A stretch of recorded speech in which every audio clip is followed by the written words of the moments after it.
Tarry here, where the stories never grow old, and you hear something new every time they are told, and it comes clear. So tarry here, where it doesn't matter your age, and when we gather round the table, we all take the stage year after year. So tarry here. To the Enlighten Radio Storytelling Hour at enlightenradio.org. I'm Fanny Crawford. And I'm Stas Ziolkowski. Today is November 11th, 2025. I believe that means it's Veterans Day. It's what? Veterans Day. Today? Isn't today Veterans Day? No, tomorrow. Oh, whoops. Okay. November 11th. Today's the 10th. Yes, yeah. The only reason I know that for sure is that we have a big to-do here tomorrow, celebrating. We have 23 veterans out of 100 residents.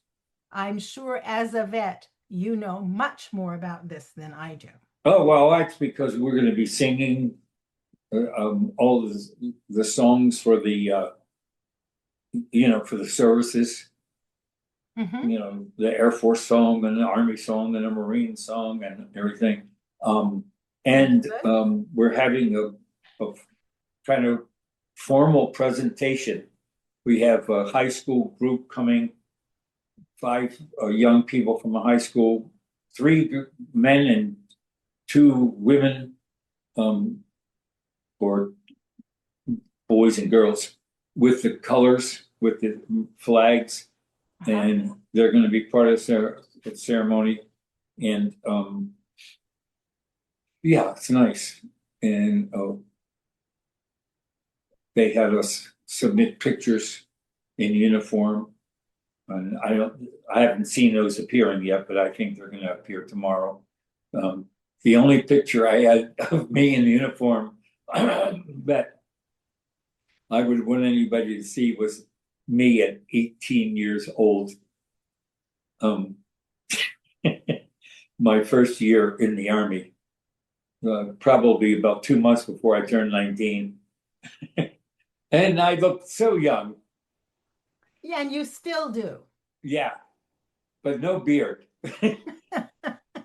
And somebody in the office where I turned in the picture to the director of activities said, "Oh, you didn't have a beard when you were young, did you?" I said, "No, but my beard is older than almost everybody in this place." That's a good line. Huh? That's a good line. Oh yeah, yeah. People have liked that when they've said, "Did you always wear a beard?" And I said, "Well, I wasn't born with one, but not too long after." Do you want to say something about Speak Commission? Yes. The commission is going to be tomorrow. The Strange Case of Lady Liberty by Barry Stewart Mann and Deborah Strayhorn. That's tomorrow, November 11th at 7:30 p.m. at Shepherdstown Presbyterian Church on 100 West Washington Street. If you don't have tickets yet, you can get tickets by going to www.Speak Story Series, and you can get all the details, some of which I told you, and the cost, and you'll be taken care of. You don't have to actually go there in person to buy the tickets. You can do that over the phone. It looks like it's going to be a dynamite thing. I'm looking forward to it. I'll be there on Zoom. I won't be in person, but me too. That's what I was expecting you to say. Right, and which is a good thing. The excuse me. Also, you're just like an underground citrus, sublime. My phone has started to talk to me about strange things without me asking. They just told me he didn't like an underground citrus drink. Huh. Oh, okay. Anyway, Way underground. one thing I would like to mention, especially since about storytelling, I did Halloween storytelling here, Mm-hmm. and it was an incredible experience. One of the best experiences I've ever had in storytelling. The 40% of the building showed up for the storytelling. Wow. I was really, really wowed. Excellent audience. Afterwards, had some wonderful questions, and um, there was a nice bulletin put out afterwards about it being an outstanding performance, and everybody is looking forward to more storytelling by Stash. That's great. And it was, I spent 5 weeks preparing that. Excuse me, probably much more preparation than I've ever done for a single performance. And it worked. I mean, and it paid off. Mm-hmm. So people enjoyed seeing my outfit. You know, I wore my robe and Right. everything. And I had a few questions from people, and I was able to explain the idea of the robe and about the book Ireland, where I got the idea. And for 2 days, maybe even 3 days afterwards, you know, from the 31st, people greeted me in the dining room or in an elevator or any place with remarks, you know, which is very nice. I guess it's because it's older people, but there are people who would come up, shook hands with me, and said that they were really pleased that the home finally had a storyteller, other than people that just rambled and stuff and like that. It was very pleasing, and I have to say, it was probably the most nerve-rattling preparation I've ever had for storytelling, because I really, really did want to make sure I did a good job, and anyway, I did a good job. That's wonderful. And one nice thing about it was there are a few grumpy people here. No. You know, yeah, you know, older people. No. Right. And one couple who we don't have assigned seats for meals, so people change seats a lot, and there are some people that always sit together, and it's up to them. But we sit at a table once in a while with this couple that find fault with just about everything they could find fault with, you know. Not in a mean way, but in a kind of grumpy old way. And they came to the storytelling and were like sort of right in front of me, you know, not in the first row. Yes, they were. You know, right there, you know. And afterwards, I was so pleased. I got a hug from both of them, shook my hand, and really said some nice things about my presentation and the story itself. I told two stories, and I think that was my best reward. You know, I thought, I can imagine. you know, If you won over the curmudgeons, you're good. yeah, and you know, so that was really good. I was amazed at the whole thing, and so Congratulations. you know, I felt good. That's very, very good. Did your family come? Did what? Did Terry's family come? No, I didn't invite him. I mean, they could have, but we see them pretty often. In fact, we had dinner with them last night.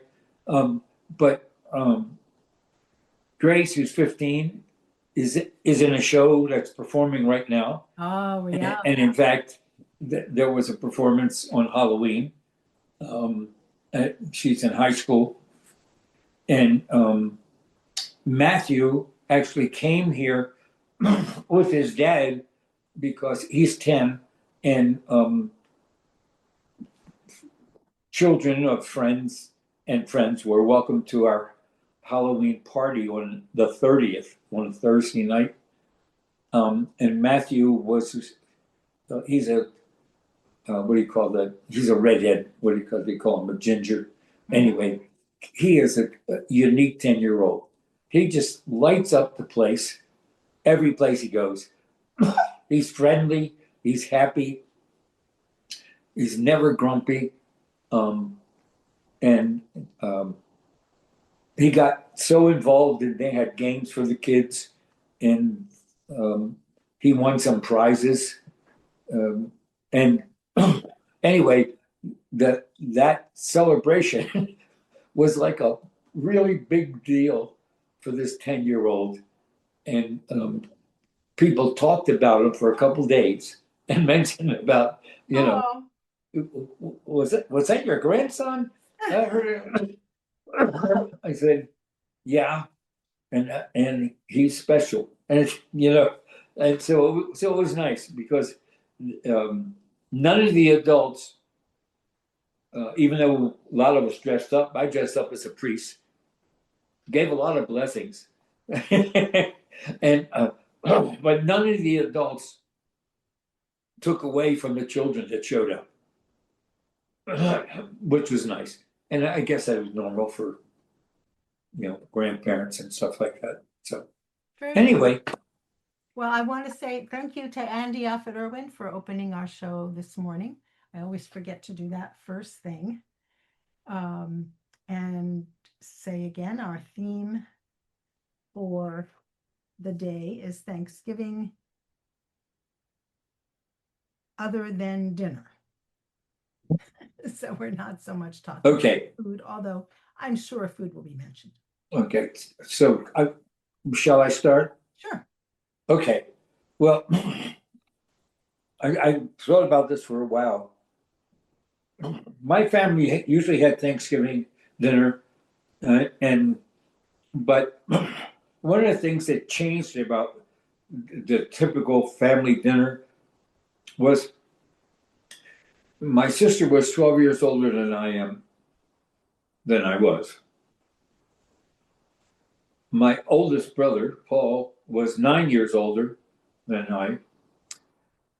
My brother, Tony, was 3 years older. By the time I was a teen, I'm thinking by the time I was 16 years old, they were pretty much out of the picture. My sister was married. My brother Paul was married. My brother Tony was in the Navy. And Thanksgiving dinner was not the celebration that it usually had been. In fact,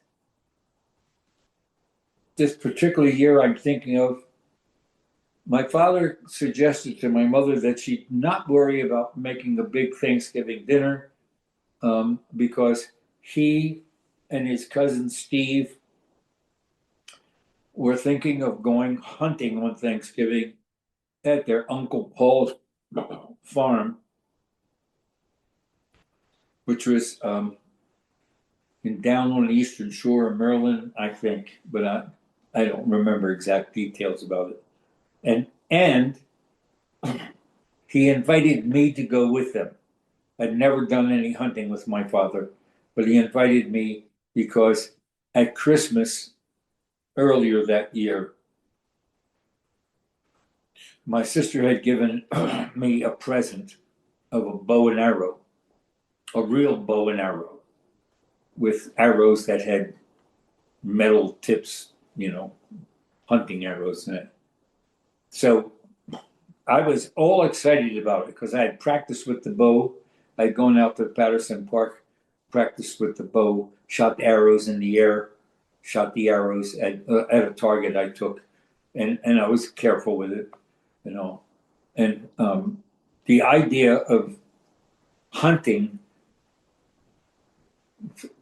for a short period of time in my life, probably 3 days, seemed a very exciting challenge. So anyway, early on Thanksgiving Day, instead of thinking about food and mom's baking and everything, we went, picked up cousin Steve, and drove. And it turned out to be not on the Eastern Shore, but in Western Maryland. In fact, in Garrett County, if anybody knows where that is. And it was a pretty long drive from Baltimore. And I enjoyed, I sat in the back seat and listened to my father and cousin Steve jabber about hunting and things. I had very little to say because what they were talking about, they included me at times, but it didn't make any difference. I enjoyed listening to them, and both were excited to be seeing their Uncle Paul, who had come from Poland as a young man, wound up working, finding a small piece of land, small to him, but a number of acres. I think it was 45 acres, and he farmed it, and he was by himself. His wife had passed away. He was an older man. So we got to Uncle Paul's. He was very happy to see my dad and Steve. They spoke in Polish. I didn't know what was going on, but he welcomed me. He shook hands with me, said something in Polish to me, and my father interpreted and said, Uncle Paul, Uncle Paul said, "You are too big to hug." He said he shook your hand, and because I expected to get a hug from him, but he said, "You're too big. You're almost a man," and he shook your hand and wanted you to know you are welcome with the other men, and he considered you almost a grown up. Anyway, they had a good talk for about 45 minutes. Then they decided that they should get started on the hunting. And we had left early in the morning. So when they decided it was time to go hunting, it was probably only 8:30, if it was that late. And my dad explained to Uncle Paul that I was using a bow and arrow, and I wasn't going to go with them because he thought that might be dangerous for me to be walking in the woods where people had guns, especially there might be other hunters around. And he had suggested to me that I could have fun shooting the bow and arrow in Uncle Paul's fields. And, there wouldn't be any hunters out in the fields, and if they were in the woods near the fields, they would easily see me. Because my father had gotten me to wear some really bright things. I had a shirt on that was red, and I figured if any animals looked at it, they would run because to me, it seemed to stand out like some kind of a neon sign, even though that's probably exaggerated. So anyway, they had a quick breakfast and off they went. And they told me what direction they were going in and that I should not follow them into the woods. And that was fine with me. And my dad emphasized in his normal authoritative way that he did not want to explain to my mother if I got shot. So that I just stayed anyway.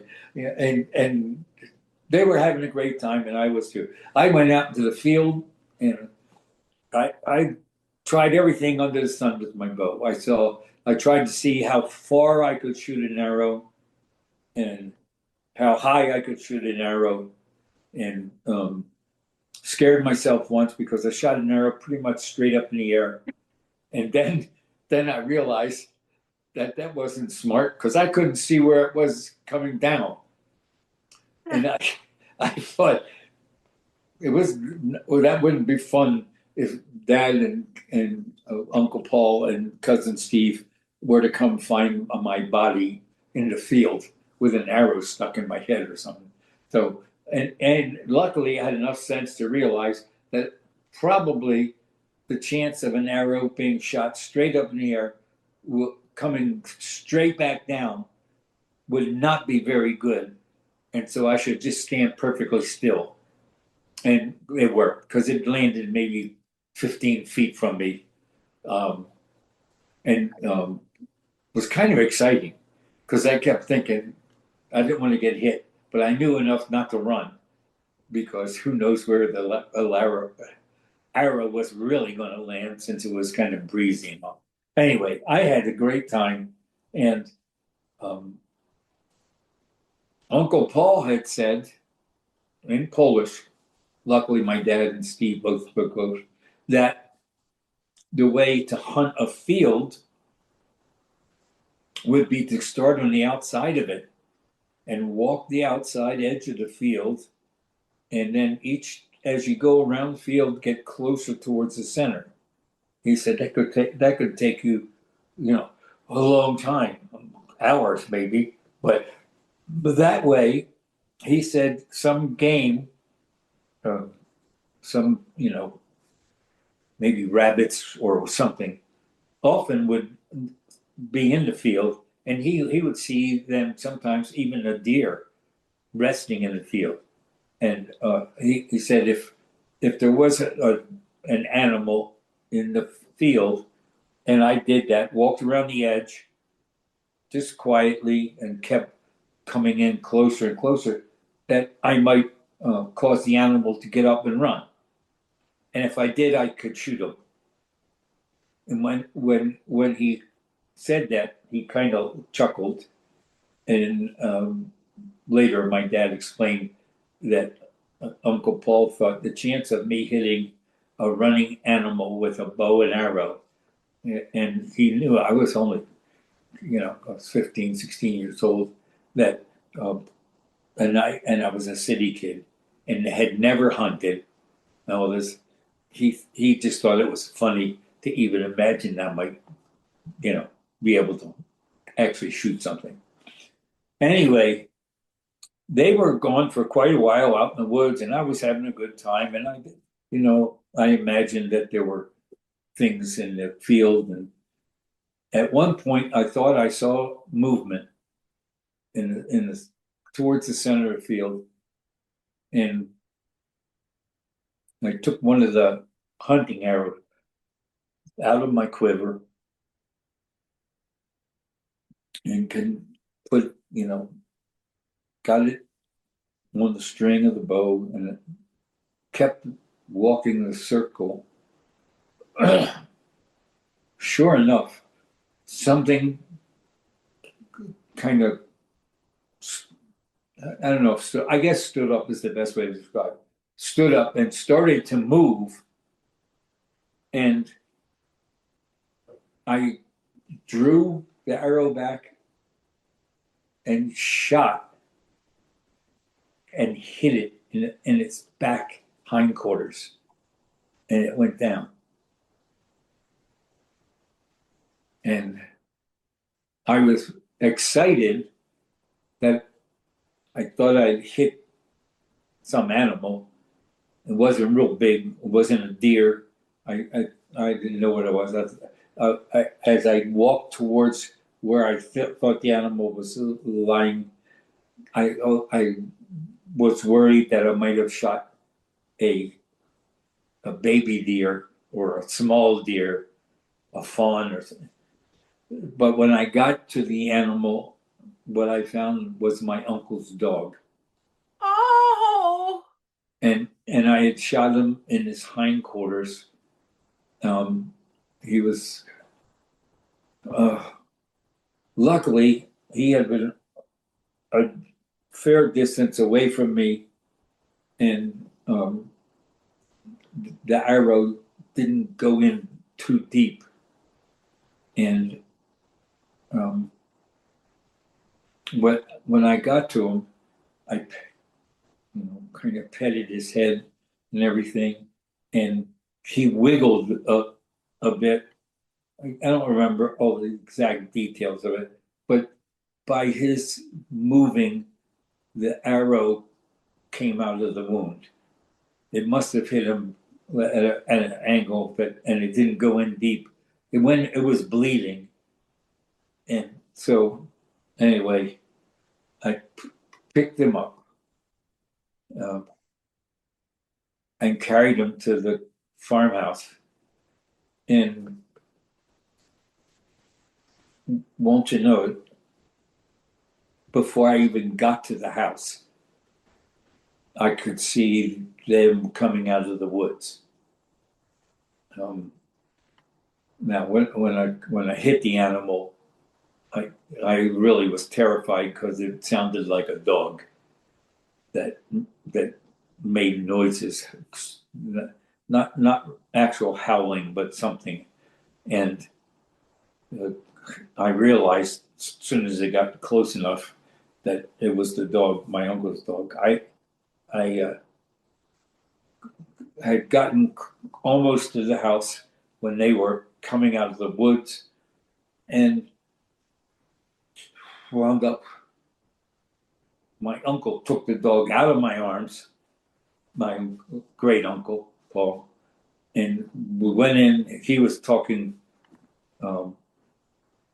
in Polish and said some things that I knew were not nice words. I didn't speak Polish. However, I knew some phrases in Polish that were things you don't say to a person to tell them how nice they are or how much you like them. Anyway, he put the dog right on the kitchen table, right on top of the tablecloth, and my cousin Steve was, and cousin Steve was almost was my dad's age, probably 2 years difference, and he was soothing the dog, and my uncle made it clear that I shouldn't touch the dog, Uncle Paul, and my father told me to stand away, Anyway, they administered to the dog, cleaned the wound, and as nice as Uncle Paul was to me when we first got there, he was not happy with me still being there. So anyway, they cleaned the wound, which luckily the arrow had flown from a distance, and I being, a no experienced hunter, hadn't drawn back I hadn't drawn the bow back as much as a real hunter would have probably. So the wound wasn't terrible. It seemed forever. It felt like hours, but it actually, who knows how long it really was. They cleaned the wound. They even,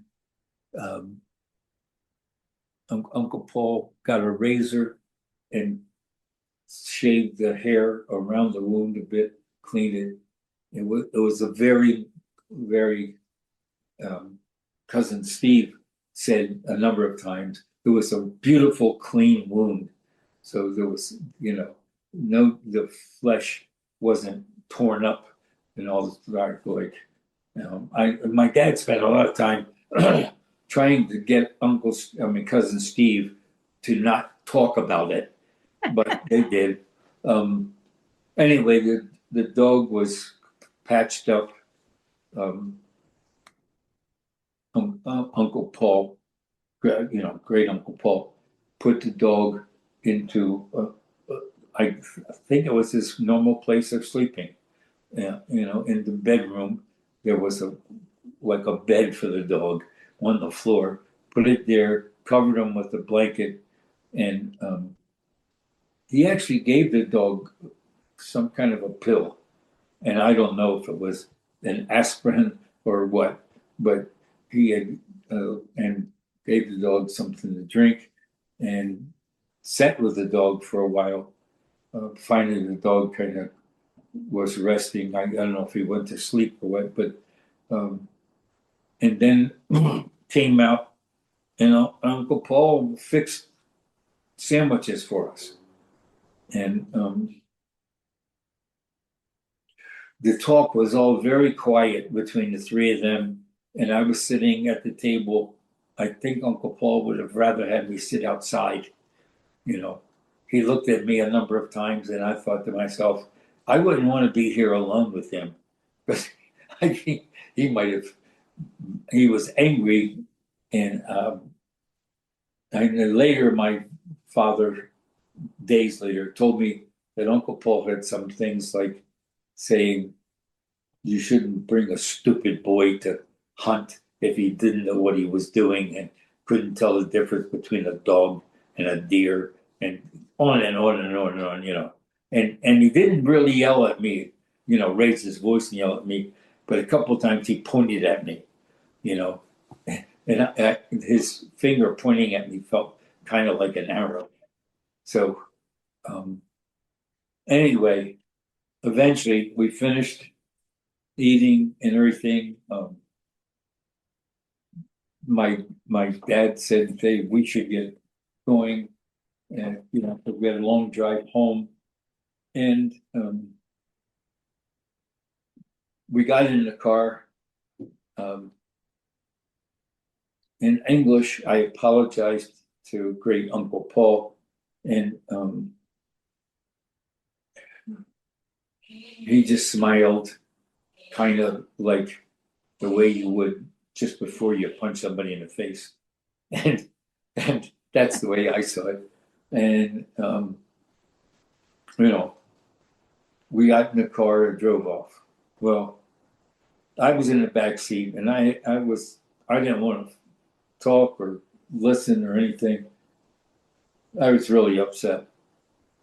And Dad and cousin Steve talked a good bit, quite a bit in Polish, some in English. And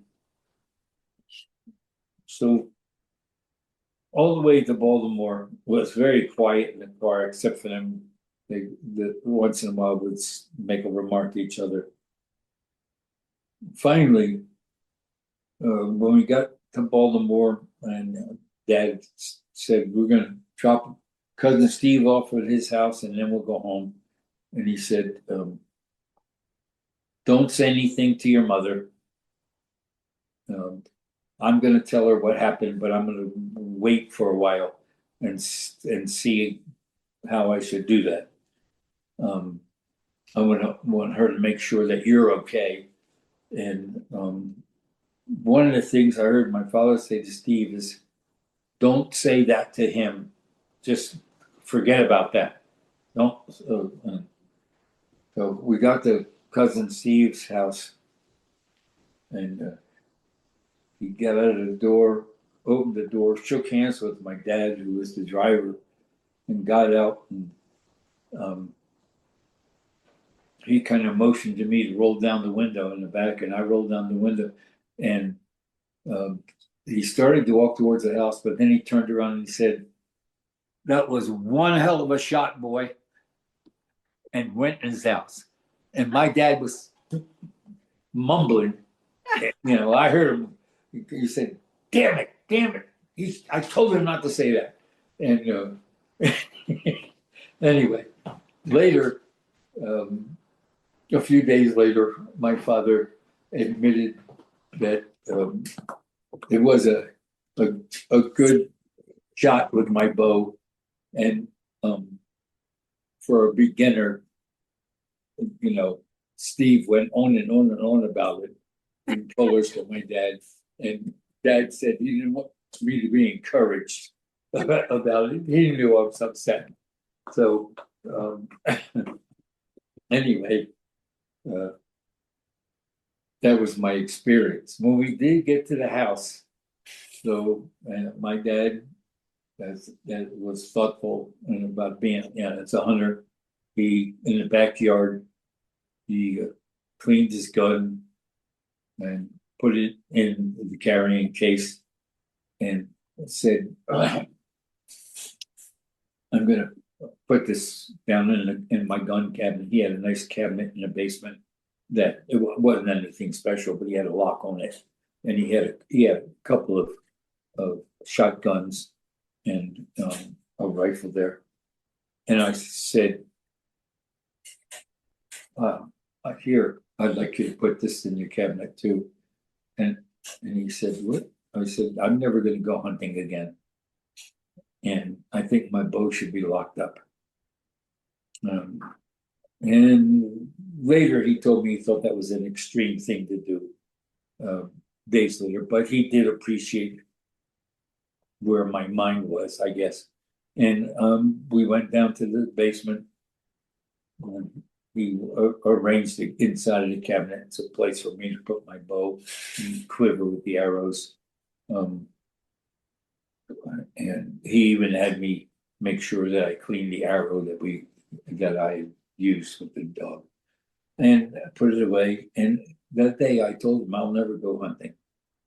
That there was the worst, it was a terrible experience to me. The on TV and the movies, the excitement of bringing down a game animal was one thing in imagination.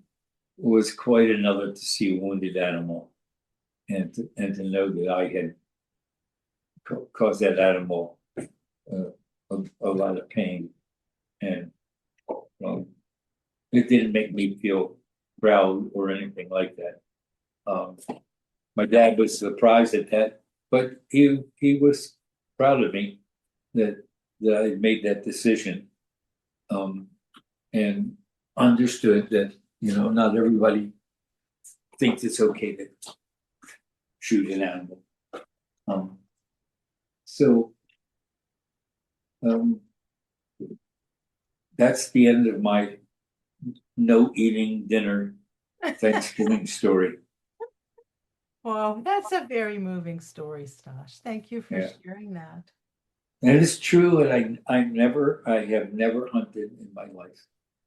I've had people invite me and be shocked when I said no, especially people who knew my dad, because my dad he hunted. The hunting season in my memory as a kid was always starting around Thanksgiving, and went to after Christmas. And he went a number of times. Sometimes he brought rabbits home that he had shot, and I was with him in the yard when he skinned a rabbit, and all that stuff. And we actually ate some rabbits that he shot over the years. And I never did understand why it didn't bother my father, like it bothered me. But I didn't judge him for that. He had been hunting, and I knew it was an activity that men did, and some women, I understand. But anyway, it cured me of the desire to shoot something in any way. And luckily, I haven't shot anything in my lifetime. It's a great story, though, Stash. Well, Thanks. thank you. I'm glad you thought so. I have just enough time, I think, to tell my story. So I'm going to go ahead. Oh, okay. You've been listening to the Enlighten Radio Storytelling Hour at enlightenradio.org. I'm Fanny Crawford. And I'm Stasio Kalski. And our topic today is, you get this right, Thanksgiving other than dinner. Yes, good. And the title of my story is Temporal and Topographic Thanksgiving Travels. So this story collection includes the following definitions. Topographic travel, that is, traveling with attention to the 3D features of an area, which might include elevation, natural and man-made elements such as trees, new and established construction, roads, trails, water features, environmental factors, climate and terrain. And temporal travels, meaning awareness of the impact of time and distance on the conduct, quality, and perception of the experience. Though there's always the possibility or a sense that time has stopped or repeated or shifted in other unusual ways. So this is part of a longer piece that I'm putting together, but this is how far I've gotten so far. My memories of Thanksgiving travels have included celebratory gatherings in Philadelphia as a child, and most of those sensory memories are of food. But if I go broader than that, there is the sense of coming together with family and friends. There's snippets of sharing with different families, the families of my closest friends who were preparing for Thanksgiving too, and of being invited into their homes during those preparations, or as the family gathered, or in the days immediately after when their houses were filled with family members I'd never met before, who those strangers welcomed me in and asked me about my Thanksgiving, questions about my family, how we celebrated the day, questions about who did the cooking, who did the serving, was there turkey or ham or duck or no meat at all, who did most of the talking, what did we talk about, who cleaned up after, and what else was going on as the cleanup crew was busy in the kitchen or bustling around elsewhere. I've told some of those Thanksgiving stories in the past about being invited into the homes of those long ago friends to sample special foods and offered samples to take home to my family. My memories of Thanksgiving are often about comparing the similarities and differences families have for celebrating. I remember a pizza dinner the day after Thanksgiving at the home of old friends of my parents who hadn't seen me for many years. To me, they were completely new acquaintances, but they were clearly fond of me and wanted to hear all about my school and how I spent my time out of school. Their kids were adults and out of the house, so my brother Dougie and I were the only kids present. I was about 8, so my brother Dougie must have been 5, and this would have been 1958. I was expecting to sample more Thanksgiving foods at their house. Delicious leftover turkey and stuffing and sweet potatoes, maybe a pie, similar to the leftovers we had at our house from last night's dinner. But instead, they surprised us with a pizza party, thinking we kids would enjoy that. Much to their surprise, neither one of us kids had ever eaten pizza before. We were a meat and potatoes and 2 hot vegetables with a salad for dinner and Jell-O for dessert kind of family. Maybe Dad's homemade macaroni and cheese every 10 days or so, roast chicken twice a week, ham once a month, turkey on Thanksgiving and Christmas. The only time I had eaten in a restaurant with my parents was ice cream from Dairy Queen or soup and salad from a Howard Johnson's on the way to visit my dad's family in upstate New York.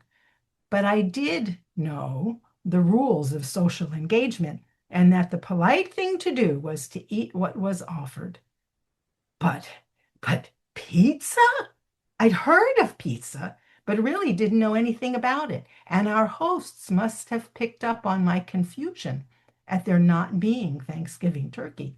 But they urged me to try the pizza, and I did. It was spicy and very salty.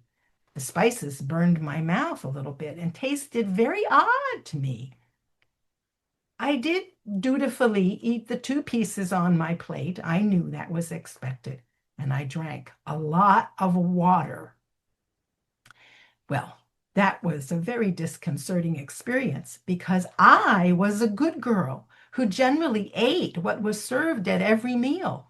At summer camp, overnight for 2 weeks when I was 7, and then a whole month the summer I turned 8, I was pleased to be known as the girl who always liked everything on her plate. This new food threw me for a loop.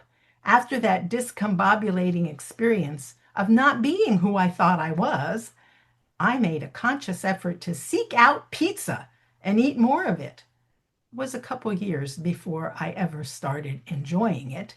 Still too spicy and too salty. But I kept trying, hoping to figure out why other people thought it was so wonderful. Not until I was in junior high and began eating pizza regularly in the school lunchroom did I really acclimate. So what did I learn? That I was a sheltered princess and not nearly as adventurous as I thought I was. Chicago, 1970. Practice Thanksgiving #1. My best friend, my 3rd year at college, announced she was holding a practice Thanksgiving dinner in her topographically 3rd floor, 4-room apartment before we all left campus for the week to go home for Thanksgiving with parents. I was never sure if she called it a practice because she thought we all needed practice giving thanks, or because we needed practice making dinner. All she would say in explanation was that it wasn't real Thanksgiving because it was 10 days early, so it wasn't the real thing. 8 of us assembled in her very small place on the appointed evening. We each brought a food offering. The food itself is not memorable to me now, but I am pretty sure there was the usual turkey, stuffing, sweet potatoes with marshmallows, I am nearly certain, some kind of green vegetable, a pie, and an awful lot of chocolate. There was also a lot of wine, some beer, and someone with a theremin who played that damn thing off and on for most of the evening. It was loud, especially in that small apartment. A theremin, very innovative at the time, is an electronic musical instrument played by a musician holding one hand over an oscillator, which controls the sound frequency, and another oscillator, and the other hand to control amplitude or volume. It has an eerie, fluid sound, perhaps best known, at least in my social circle, as the opening music for the Midsummer Murders BBC TV series.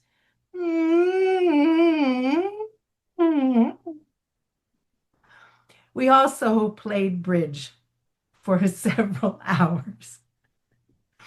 And as I had only played a couple times before that, I was not too happy about the outcome, especially since my partner was not one of my favorite people and did not hold back on his advice, his criticism of my playing, nor in expressing his frustration at the progress of the game.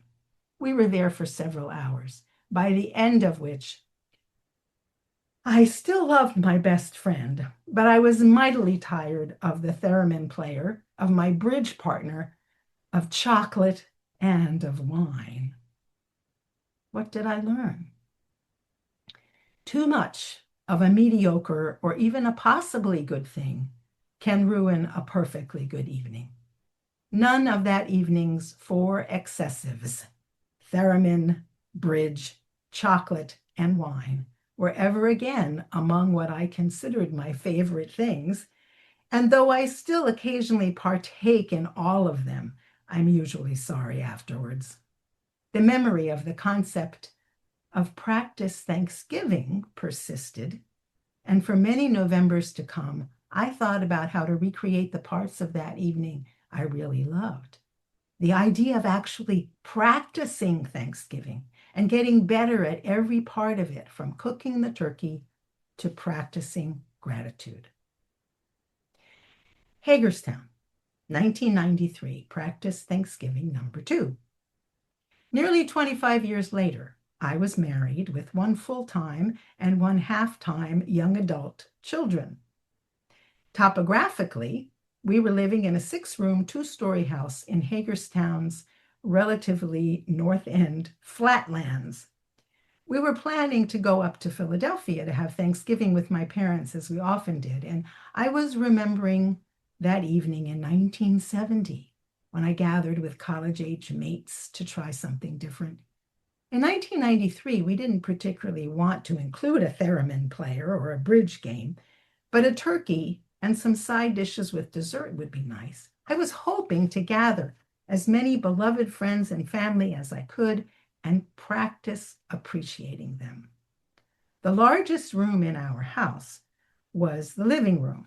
Calculations indicated that if we rearranged the furniture, lined up all the tables we had available end to end across the room, and borrowed a lot of folding chairs, we could seat 40 people.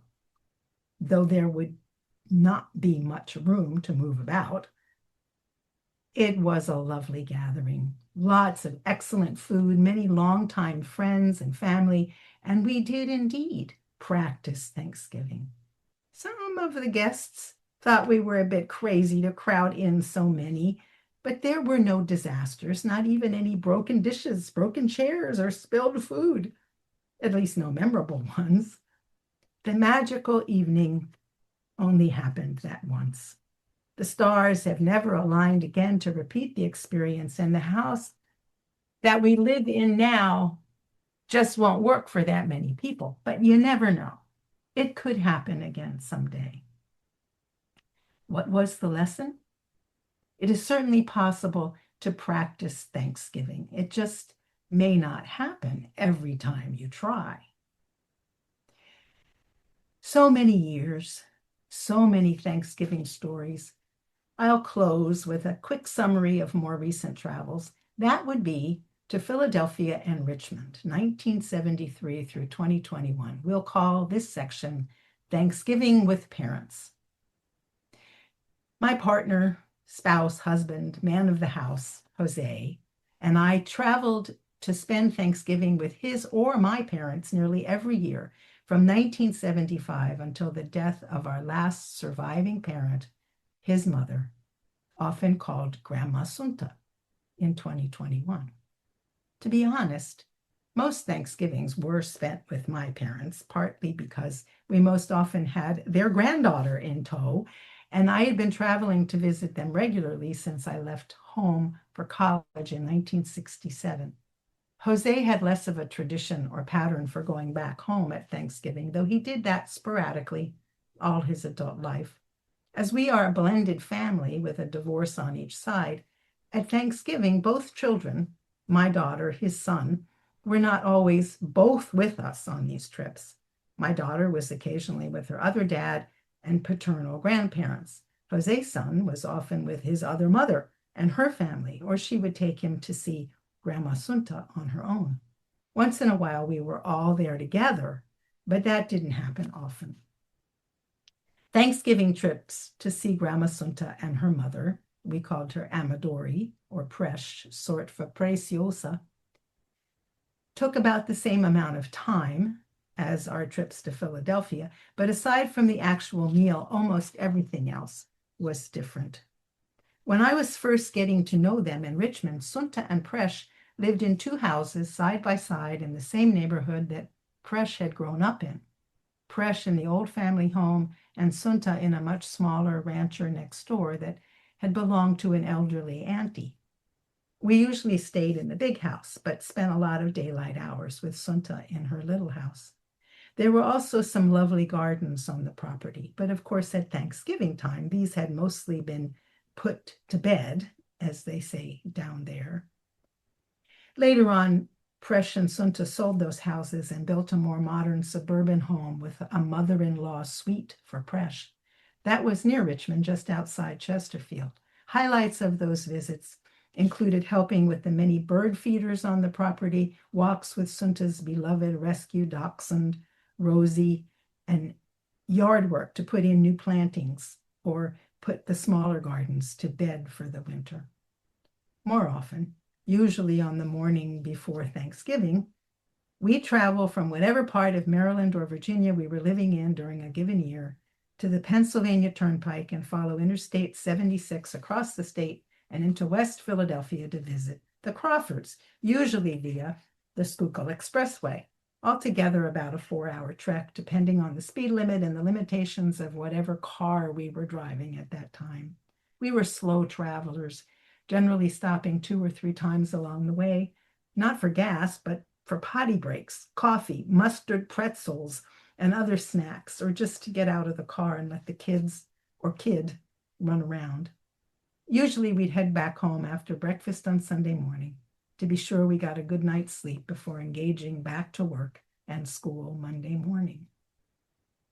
One of my most vivid memories, I can safely say all of us present at the time will remember this one, was visiting the Franklin Institute in downtown Philadelphia with both kids.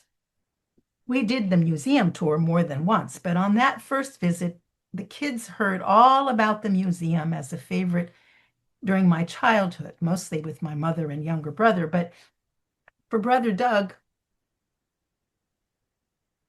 it became a regular haunt, and he spent many happy days wandering the exhibits and keeping up with new displays and special programs, even into, and maybe especially into, his high school years. Though I don't remember that he ever accompanied us on those later excursions with the kids, he was there in spirit, I'm sure. And I do remember sharing with him all the new discoveries each time we visited again. On the occasion of Jose and I making our first visit to the Franklin Institute with Rachel and Aaron, we had been advised by Doug and by my parents to be sure we visited the Heart exhibit. This was a huge walk-through tunnel installation meant to simulate the human heart in true topographic and temporal fashion, complete with sharp turns, inclines up and down, raised relief illustrations on the inside walls of the tunnel showing veins and capillaries that lit up with colored lights, some of them actually flashing to show electrical impulses that pumped blood through those conduits.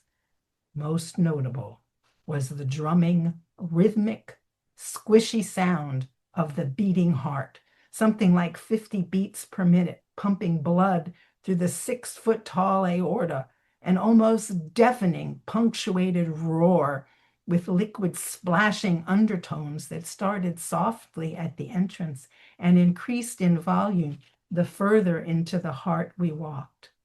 By the time we reached the far end, both kids were thoroughly spooked. Rachel was crying hysterically and desperate to be out of what was to her nothing so much as a madly thumping, squirting house of horrors. It took a bad 15 minutes to get them both calmed down before we could move on to more sedate exhibits such as the Foucault pendulum and the machine where we could put in a penny and receive it back squashed into a much thinner, shinier sliver of copper, now 1.5 inches in diameter, and so thin it could cut paper. We went back to the Franklin Institute several times after that, but no visit was ever quite as memorable, and the kids never again tried the beating heart exhibit. I often wondered if our children were unusually sensitive, or if mad, hysterical screaming was a typical response to that gigantic beating heart.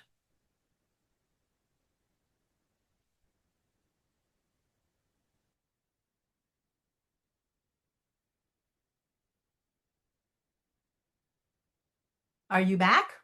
I am. Excuse me. And that was very interesting. The description of that giant heart, Have you been especially there? Have you ever been? No, No, and I wouldn't do that. I have no desire to experience that. I've had enough experiences with my heart oh, yes. and doctors putting things in it and opening it and all that other stuff. So, Well, there's John just showed up. Maybe Yeah. he wants to say something. No, I'm just I looked to set 11 o'clock and I didn't want to be late again. Okay. the theremin imitation was wonderful. Oh, thank you. Well, I'll have to leave that in. It was. It's a very interesting sound for sure. Yes, it is. And if I didn't have a history with Midsummer Murders, I probably wouldn't be able to recreate it, but Right. I can do that. So, well, I need to sign off. Okay. This is Fanny Crawford. And Stosh Zielkowski. And we've been your co-hosts for the Noontime Enlighten Radio Storytelling Hour at enlightenradio.org. We are independent community radio broadcasting from Bolivar, West Virginia, Salt Lake City, Utah. That's it. Said Martinsburg, and Hagerstown, Maryland. We offer our listeners a window into the world of storytelling by traditional and non-traditional tellers, encouraging you, our listening community, to share, preserve, and expand all of our stories. Thanks for listening, and stay tuned for John Case up next with... Today we're going to be diverting from the blues to bluegrass because we just saw Dan Tominski and Frederick last night in his formerly of Union Station, just a marvelous performance. And so he has all kinds of new material out. It's very soulful. Going to be doing that today. So, All right. Okay, John, thanks a lot. I Thank you. appreciate it. See you next week. all right. Okay. Take care. Bye, Take Scott. care, We'll talk. Fanny. Bye-bye. Right. Bye-bye. Bye.